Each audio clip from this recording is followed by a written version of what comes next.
Nikon D5600, still a great slightly more than cheap DSLR. Nikon sprinkles a tiny pinch of update dust on the D5600, a minor improvement to its small but excellent and inexpensive D5500 DSLR. The camera comes in a few kits. Nikon typically charges $700 for the body, 1,100 Australian dollars. The main kit with the f/18 to 55mm lens is $800, 800 pounds, 1,250 Australian dollars. The main kit with the 18 to 140mm lens is $1,200, 990 pounds, and for the two-lens kit with the f/18 to 55mm VR and f/70 to 300mm lenses, the price is $1,150, 1,500 Australian dollars. Note that the US kit offerings are a superset of those in the UK and Australia. In addition to the hardware tweaks, though, Nikon finally updated its awful Snap Bridge app, Android, iOS, at the end of November 2017, bringing its feature set up to par with other manufacturers and ostensibly improving performance and stability. For a camera with an APS-C size sensor at $800 or less for the kit, the D5600 is your most well-rounded option. It delivers noticeably better photo quality than Canon competitors like the T7i, and while Pentax's K70 is probably its closest competitor with a lot of feature perks, including a weather-resistant body, Pentax is sadly fading from view and possibly endangered. Its closest mirrorless competitor is the slightly more expensive but fast and compact Sony a6300. Micro Four Thirds models from Olympus and Panasonic at similar prices just don't deliver the photo quality of APS-C with their smaller 4/3 sensors, although you can get better speed from the former. While there aren't that many significant changes in the camera over its predecessor, it does seem like there are small improvements in speed and photo quality.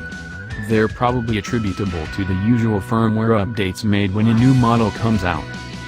The D5600 improves its single-shot autofocus over the D5500, and its continuous shooting performance remains very good for its class. Though the T7i tests at 6 FPS, there's no way to force it to autofocus to get a real result, so that's without app. In practice, the tracking autofocus is kind of unreliable, frequently wandering off.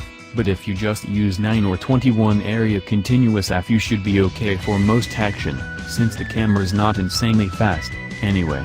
With those settings, it does a great job of ignoring things popping in between you and the subject. You'll also experience some irregularity in the frame rate if the movement is challenging for the autofocus or auto exposure systems, but that's pretty common on the low end.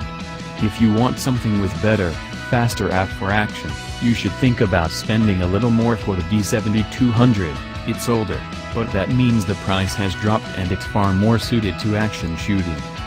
Overall, the body design, like its predecessors and many of its competitors, is for people who won't be changing settings frequently.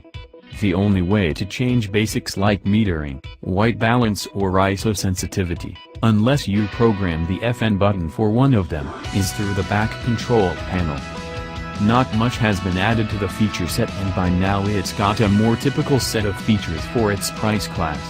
However, it still covers all the bases for a snap shooter, with a variety of filter effects, quiet shutter release, nice for school plays and sleeping babies, and the flip and twist display.